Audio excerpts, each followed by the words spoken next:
nauči se da ljubiš, bližnji spremi se, moj čeda, s tevo ljubov rodeni.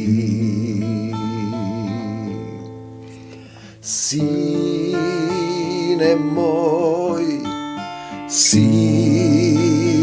moj, jas tatko, nebesen sum tvoj. Sine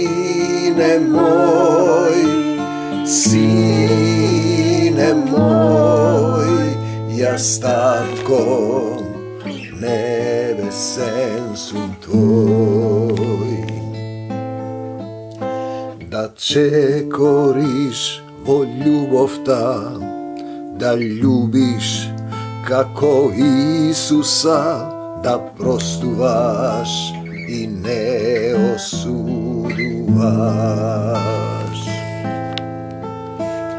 Sine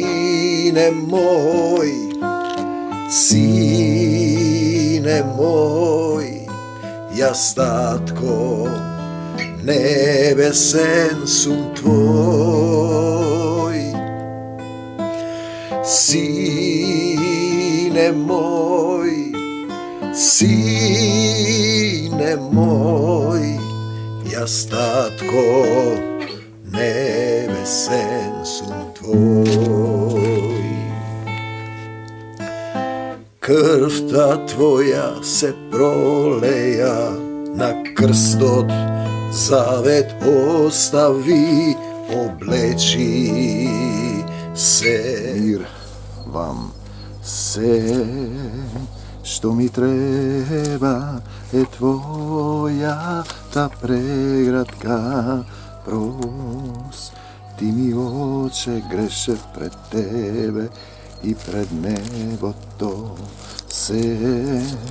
Što mi treba, je tvoja ta pregratka. Prosti mi, oče, grešev pred tebe i pred nebo to. Tatko moj, u imето na tvoj Sin Isus, dojdi во моето срце, насели се, зборувај низ мене. Нека твоите живи слова се во оваа беседа. Ти доприги сите оние кои имаат потреба од твојата љубов, сите оние кои се жедни за духовна храна, сите оние кои сакаат од синови човечки да станат синови Божии, сите оние кои сакаат да се вратат во твојата преградка, во Божиото царство на небесата. Дела 21 глава, апостол Павле, поранешниот Савле, и што туку се одделивме од нив. Апостол Павле, што значи малецок, син на таткото, бебе. Претходно беше Савле, што значи просветлен. Пак и видиме просветлените често мислат дека се просветлени, и што туку се одделивме од нив и отпловивме. И ние ќе треба да се одделиме од нив, од некој да отпловиме. Пловејки стигнавме право на Кос, на Егејските македонски острови, и на вториот ден во Родос, оттаму во Патара. Таму откако најдовме кораб кој заминуваше за Феникија, се качивме и отпловивме. Не баре апостолот Павле туристичка агенција, тој зборува како ги водел духот, како се препуштени како кораб кој го води духот, да го шири евангелието на љубовта, евангелието на мирот, благата вест, благодатта Божја која ни е дадена, која не треба да остане празна. Штом го надзревме Кипар и го оставивме одлево, запловивме кон Сирија, се симнавме во Тир, зашто таму требаше коработ да се растовари. Некогаш треба да растовариме нешто со кое сме тегнеме, врзуваме спомени, состојби, туги знаења, туги проповеди, деноминацијски доктрини. Треба да оставиме сето тоа и со коработ да не води духот на Исус Христос. И кога ги најдовме учениците, пазете, Исус вели, ако останете во моите слова, како се останува, на вистина ќе бидете, на вистина ви велам, ќе бидете мои ученици, негови Исусови. Ќе ќе ја спознаете вистината Исус и вистината ќе ве ослободи. Значи, но како се останува негов ученик? Тоа е добро прашање. И кога ги најдовме учениците, значи тие не се ученици во библиски школи, православни, католички, протестантски и други, туку се ученици на Исус Христос. Слава ти, Господи Исусе Христе. И кога ги најдовме учениците, таму останавме 7 дена. 7 дена е еден циклус на очистување, кога евреите ќе се допрат до нешто нечисто, 7 дена треба да постат, да кадат, да прават обредни ритуали од Стариот Завет, за да се очистат. Таму останавме 7 дена, тие поттикнати од Духот му велеа на Павле да не влегува во Ерусалим. Значи, тие се кјаваат дека таму не е добро за Павле. Но Павле вели, ако слушав луѓе, немаше да бидам Христов слуга. Ако го изминаа деновите, излеговме и тргнавме на пат, и сите не испраќаа со жените и децата се до крајот на градот, на брегот пак паднавме на колена, татко мој, и се помоливме: води ме ти, се што ќе доаѓа, да го прифатам со радост, со полна радост. Радоста никој да не ми го ја открадне, да останам во твојата љубов, што и да се случува, да действувам во љубовта, да ги љубам непријателите своји. Видете, паднавме на колена и се помоливме. Застани пред Исус, застани пред Отецот. Татко, погрешив пред тебе и пред небото. Исусе, потребен си ми, дојди во моето срце. И штом се простивме еден со друг, влеговме во коработ на Духот кој не води. И тие се вратија дома. Каде е нашата дома? Ти има подобра, односно небесна татковина, во Божјото царство на небесата, а ние го завршивме пловењето од Тир и стигнавме во Птоломеида. Како туристичко патување, апостолот Павле зборува за патувањето во Духот. Таму ги поздравивме браќата и кајнив останавме еден ден. Кои се моите браќа? Оној кој исполнува волјата на мојот небесен Отец. Натворе 2 степени. Загрееме во Духот, татко мој. Утредента Павле и ние кои бевме со него. Павле и ние кои бевме со него, со Исуса, со Павле во Духот, отпатувавме и дојдовме во Кесарија. Таму влеговме во куќата на Филип, благовесникот, оној кој благовестуваше, благовесник Исусов. Покајте се зашто се приближи Царството Небесно, кој беше еден од 7 дјакони, и останавме кај него. Кои се моите браќа, која е мојата мајка, која исполнува волјата на мојот небесен Отец. Тој ми е брат, сестра и мајка. Волјата на мојот небесен Отец, не на доктрини земни, не на библиски школи, не на поделено христијанство, не на одредени пастори кои прават идолопоклонство, кон тоа што го научиле. Пазете сега, Филип, тој имаше 4 ќерки девици кои пророкуваа. Ние престојувавме кај нив многу дни. Тогаш од Јудеја слезе еден пророк по име Агав. И кога дојде кај нас, го зеде Павловиот појас. Ние бевме на една молитва, се молевме кај еден брачен пар. Само еднашка бевме. И тогаш во молитвата излезе: ќе биде лоза плодородна. Излезе и Тивко го кажав тоа, да не ги соблазнам. Аз не знам дека им беше дадена лекарска дијагноза дека жената не може да има деца. По известен период, по 1 година, се роди чедо Божје. Слава ти, Господи Исусе Христе. Значи, не му пророкуваа 4 ќерки, дојде друг пророк. Кога дојде кај нас Агав, го зеде Павловиот појас, ги врза рацете своји нозете и рече, пророкот: тоа го вели Духот Свети. Така ќе ги врзат јудејците во Ерусалим овој маж, се мисли на Павле, на кого што му припаѓа овој појас, и ќе го предадат во рацете на незнабожците. Пазете, штом го чувме тоа и ние, и тамошните го молевме Павле да не се качува во Ерусалим. Павле, немој да одиш во Ерусалим. Кога Петар му рече на Исус тоа нема да се случи, тој му рече: бегај од мене, сатано. Знаете, не јас што сакам, не Павле што сака, не ти што сакаш, брате и христијанине. Божјата волја. Понекогаш е потребно да се разбуди твојот духовен човек, е потребно страдание, да действуваш во љубов и љубов. Но Павле одговори: што правите? Еве го Павле како реагира. та плачете и го нажалувате срцето мое. Јас сум готов. Видете што вели еден Исусов следбеник, сотрудник. Исус живее во неговото срце, зар тој ќе се плаши од нешто? Јас сум готов не само да бидам врзан, слава ти Господи Исусе Христе, туку и да умрам во Ерусалим. Апостол Павле, дали познавате некој друг христијанин кој може сакам да умрам за Исуса? Да умрам во Ерусалим за името на Господ Исус Христос. Слава ти Господе Исусе Христе. Павле, тие му велат не оди Павле, тој знае чашата е горка. Исус што рече? Татко, падна на колена и се помоли ако може да ме одмине оваа чаша. Но потоа рече, чашата е горка, но морам да ја испијам. Не јас како што сакам, не Павле како што сака, не ти како што сакаш. Нека биде волјата Негова на Отецот Небесен. Да биде волјата Твоја, се вели во молитвата. И тоа е суштината. Сите го бараат своето, тоа што они сакаат, а не она на Исуса Христа. Она на Исуса Христа е да испиеш горката чаша и да действуваш во љубов, благодата да не ти остане празна. И бидејќи Павле не се премисли, ние замолкнавме и рековме: нека биде волјата Твоја, татко мој.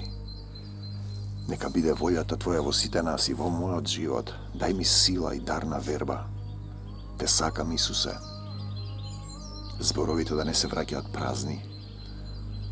Зборуве низ мене, насели се во моето срце и во Твоето срце, брати и пријатели. Откако изминаа деновите, се подготвивме за пат и сепак се искачивме во Ерусалим. Со нас дојдоа и некои ученици од Кесарија, кои не одведоа кај некој си Мнасон од Кипар, ученик од самиот почеток, ученик Исусов, пазете, кој действува во љубов. Кај него требаше да престојуваме на гости, кои се моите браќа, кој ја исполнува волјата на мојот небесен Отец. Кога пристигнавме во Ерусалим, браќата не примија со радост. На вториот ден Павле влезе со нас кај Јаков, дојдоа и сите старешини. И откако ги поздрави, Павле им раскажа се поред што направил Бог меѓу незнабожците преку неговата служба, преку Исусовата служба. Знаете, евреите не смееле да се мешаат со незнабожците и потоа морале да поминат обред на чистење 7 дена. И сега тој се враќа во Ерусалим, разбрале дека го шири Евангелието кај незнабожците и дало поклонство кон еврејскиот народ, ги знае писмата, избран народ, има завет, но го распнаа Исуса. А кога тие слушнаа, го славеа Бога и му рекоа: гледаш, брате, колку десетици илјади јудејци поверуваа. Тие зборат дека јудејците поверувале и сите тие останаа ревностни приврзаници на законот. Значи, и поверувале во Исус, и се ревностни приврзаници на законот, 10 Божји заповеди. Дали е можно тоа?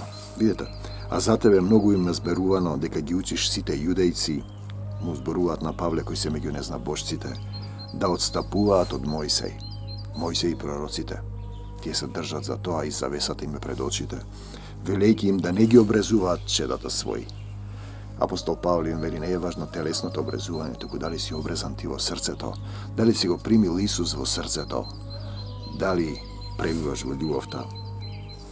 И не постапуваат по обичаите. Денески во Македонија има разни обичаи кои се од античкото време, дури од неолитското време, влезени во православното христијанство, обреди за умрени, курбани, разни обреди, елеусински мистерии, прочка која рипање во реката и така натаму. Но тоа е друга приказна. И што да се прави сега? Што да се прави сега?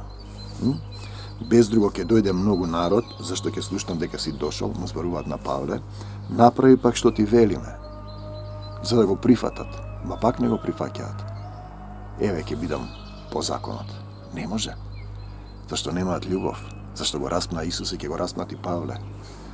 Направи пак што ти велиме, зашто Словото без Духот Исусов е мртво и тоа убива. Кај нас има 4 мажи кои се под завет. Значи се заветиле, завет, и овие емисии се нарекуваат завет. Земи ги, очисти се со нив 7 дена, плати им да си ги острижат главите, значи се стрижеш, И сите да разберат дека она што го слушнале за тебе не е ништо, дека оди кај незнабожците, туку дека и ти сам живееш според законот. Дали тој треба да се откаже од Исус за да им докаже на израелците, на евреите, на јудејците? Тој на едно место вели: ако си ти јудеец и јас сум, ако си таков и јас сум само за да го придобијам за Христа. Тој прави еден мал отстап, телесно, а останува обрезан во срцето Исусово. А за незнабожците што поверува, ние пишавме, откако решивме да не пазат ништо такво, туку само да се воздржуваат од идолски жртви, значи правилото за незнабожците, сите што не се евреи, од крв и од удавено блудство. Еве го Павле, најмалиот, недостоен да се нарече апостол. Ги зеде тие луѓе откако се очисти со нив, на вториот ден влезе во храмот, го објави денот во кој се навршуваат деновите на очистувањето, 7 дена, и во кој ќе се принесе жртва за секого од нив. Тој прави компромис за да придобие некого до Исуса, но не може. Едноставно тие немаат љубов. А кога требаше да се свршат 7 дена, азиските јудејци, штом го видоа во храмот, го побунија целиот народ и ставија раце на него. Викајки: луѓе израелци, помогнете, овој човек насекаде учи против народот, против законот на Мојсеј, против ова место. Освен тоа, уште и елини, сака да каже, не јудејци доведе во храмот да го оскверни ова свето место. Тие се уште во заблудата дека се посебен народ, идолопоклонски, но тој посебен народ кој имаше завет со Бог го распнаа Исуса, дојде кај своите и своите не го познаа. Кој е тој посебен народ? Лажната синагога, оние кои велат дека се евреи, а не се, сатанска синагога, пишани во Светото писмо, бидејќи пред тоа во градот го беа виделе со ефесијанецот Трофим и мислеа дека Павле го вовел во храмот. Во еврејскиот храм не сме да влезе никој што не е евреин. Целиот град се раздвижи, народот се насобра и кога го фатија Павле, го извлекоа надвор од храмот и веднаш вратата беше затворена. И кога сакаа да го убијат, го знаат Мојсей и пророците и сакаат да убиваат. Сакаат да убиваат. Пристигна вест од заповедникот на четата дека цел Ерусалим се побунил, а тој веднаш зеде војници, офицери и се спушти кон нив Божјата волја. Кога го видоа заповедникот и војниците, престанаа да го тепаат Павле.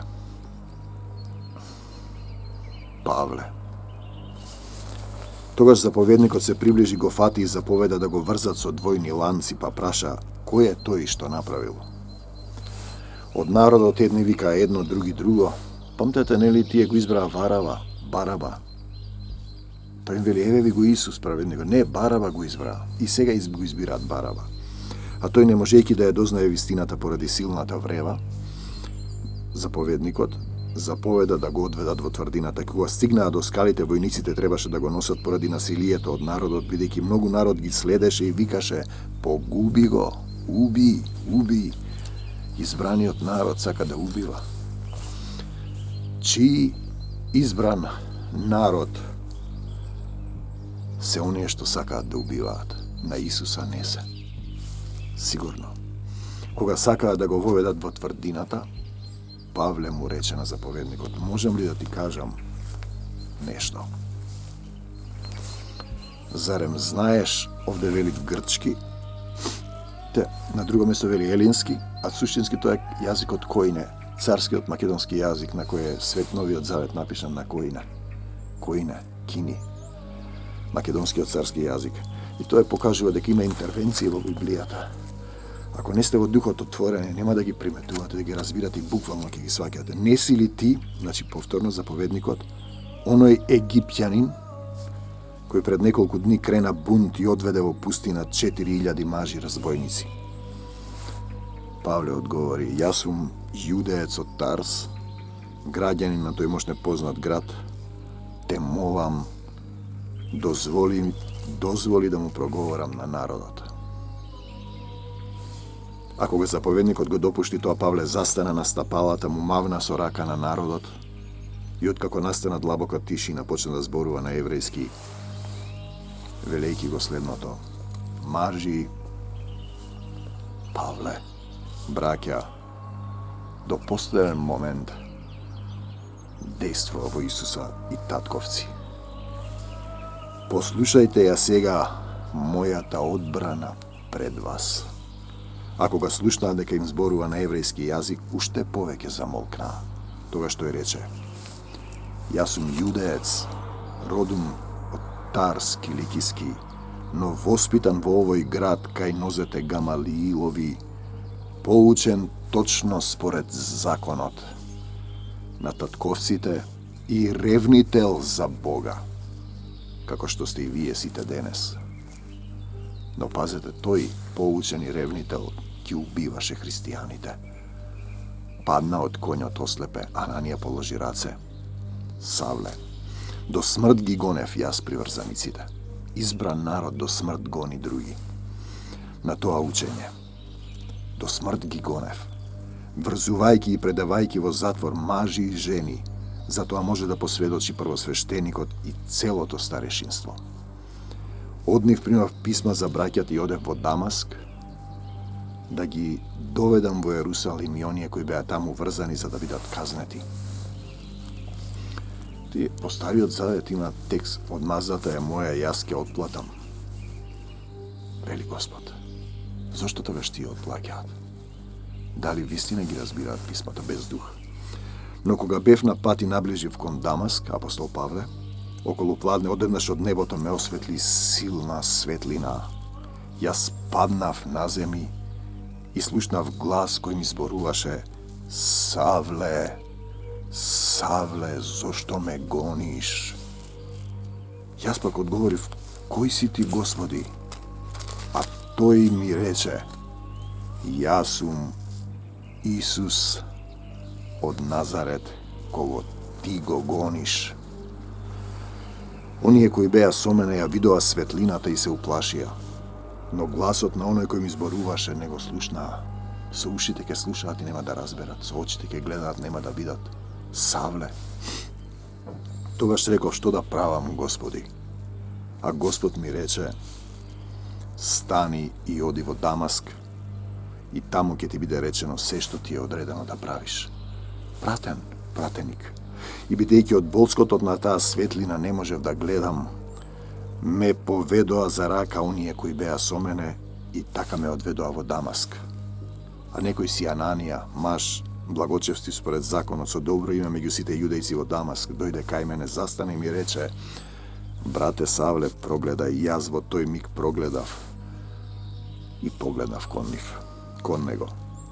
Тој ми рече: Бог на нашите татковци те определил да ја познаеш, те определил да ја познаеш неговата волја. Да го видиш праведникот и да слушнеш глас од устата негова, зашто ќе му бидеш сведок пред сите луѓе за она што си видел и слушнал. Ќе му бидеш сведок, те определил да ја познаеш неговата волја. И сега зошто се задржуваш, стани, крсти се и очисти ги гревовите своји, повикувајќи го името на Господ Исус Христос. И продолжува апостолот Павле да им сведочи во Јерусалим. А кога се врати во Јерусалим, се моле во храмот, токму кога бев во Занес, го видов како ми вели: побрзај, излези од Јерусалим поскоро, зашто нема да го примат твоето сведоштво за мене. Ете ги евреите, дојде кај своите и своите не го примија. Јас пак одговорив: Господи, тие знаат дека јас ги затворав и биев по синагогите оние кои веруваа во Тебе. И кога се проливаше крвта на Стефан, твојот сведок, таму стоев и јас, и го одобрував неговото убиство, пазејќи ги алиштата на оние што го убиваа. Значи, кога одобруваш убиство, каснување, доктрини, ти си дел од тоа тело, од Исусовото си или од сатанското. И ме рече: оди, јас те праќам кај незнабожците, ќе изберам народ кој ќе го прослави моето име. Но ќе скасанував еден сон, пред мене стоеше еден човек, македонец, кој ме молеше и ми велеше: дојди во Македонија и помогни ни. Господе Исусе Христе, дојди во Македонија и помогни ни. И се до овој збор тие го слушаа, но потоа го издигнаа гласот свој и почнаа да викаат, значи Божијата волја не ја прифаќаат. Тргни го од земјата таков, тој не треба да живее. Тие го бараат своето, а не она на Исуса Христа. И бидејќи тие вревеа, мафтаа со алиштата своји, та креваа прав во воздухот, заповедникот нареди да го водат во тврдината и порача да го испитуваат со камшикување, за да дознае зошто така викаат против него, бидејќи тој не разбира израелски. Но кога ги го растегнаа со ремење за да го камшикуваат, Павле му рече на стотникот кој стоеше таму: во дух, зар ви е дозволено да камшикувате римски граѓанин? И тоа без пресуда. Видете Божијата волја. Кога го слушна тоа, стотникот отиде да го извести заповедникот, па му рече: што мислиш да правиш? Овој човек е римски граѓанин. Тогаш заповедникот се приближи до него и рече: кажи ми, римски граѓанин ли си ти? Римски граѓанин си ти? Да, рече Павле. А заповедникот рече: тоа граѓанско право јас сум го стекнал за многу големи пари. Јас сум се родил, тој се родил во римското, како таков. И веднаш отстапија од него оние кои сакаа да го испитуваат. Заповедникот кога дознае тој римски граѓанин се уплаши зашто го беше врзал. На вториот ден кога сакаше да дознае зашто всушност го обвинуваат јудејците, го ослободи од оковите и заповеда да дојдат првосвештениците и целиот нивен синедрион, па го доведе долу Павле и го исправи пред нив. 23 глава дела.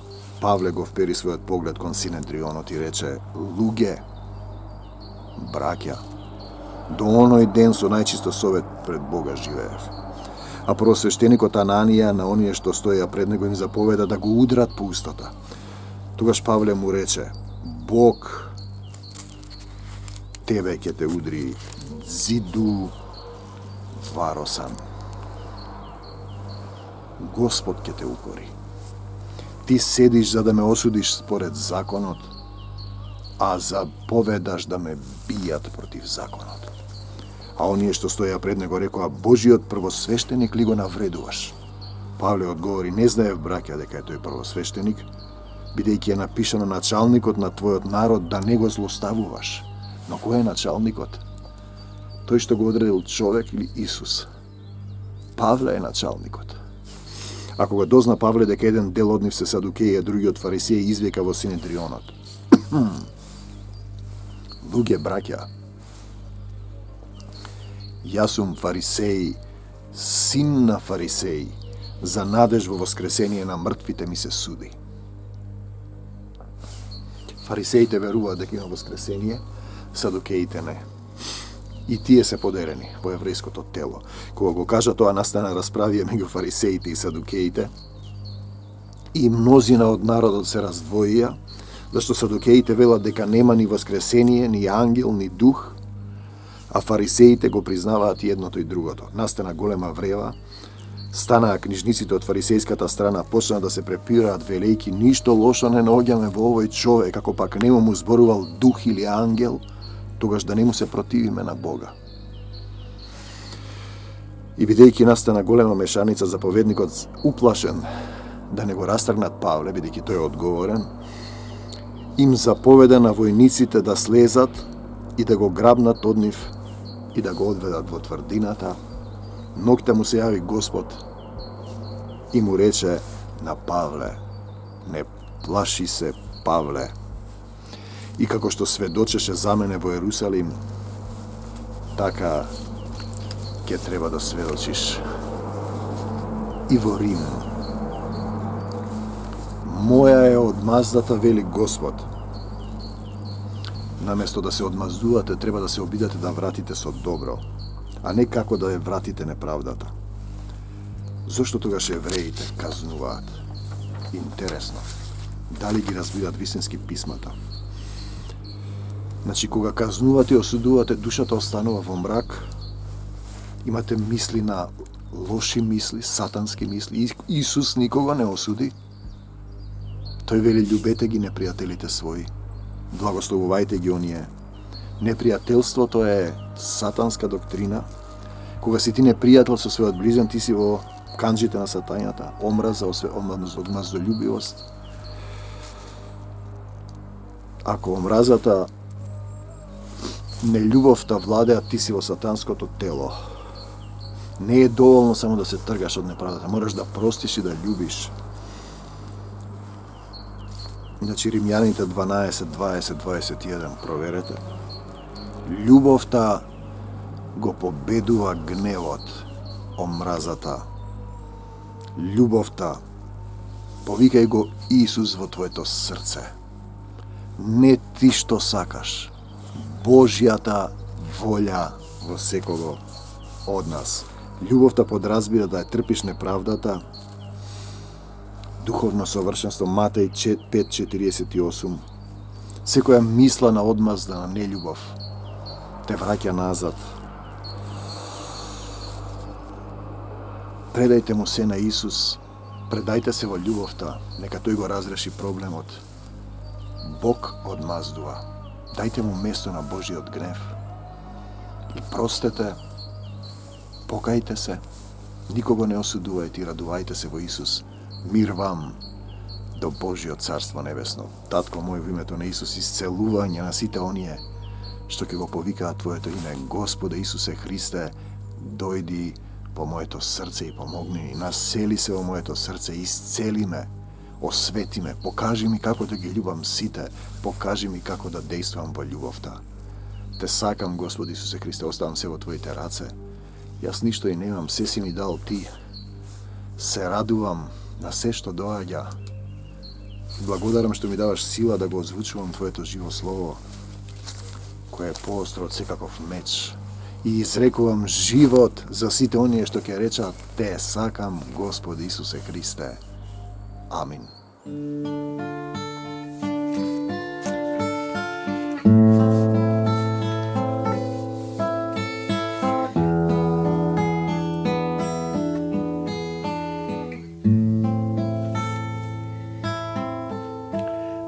Љубов усоврши се, да љубиш ближни, спреми се, мој чеда, сте во љубов родени. Сине мој, јас татко, небесен сум твој.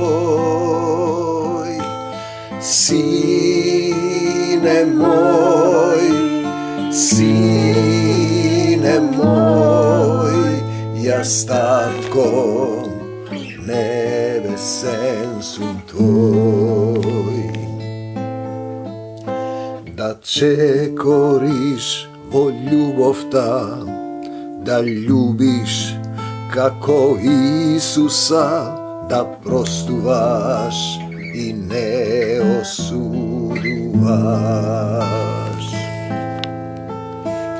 Сине мој,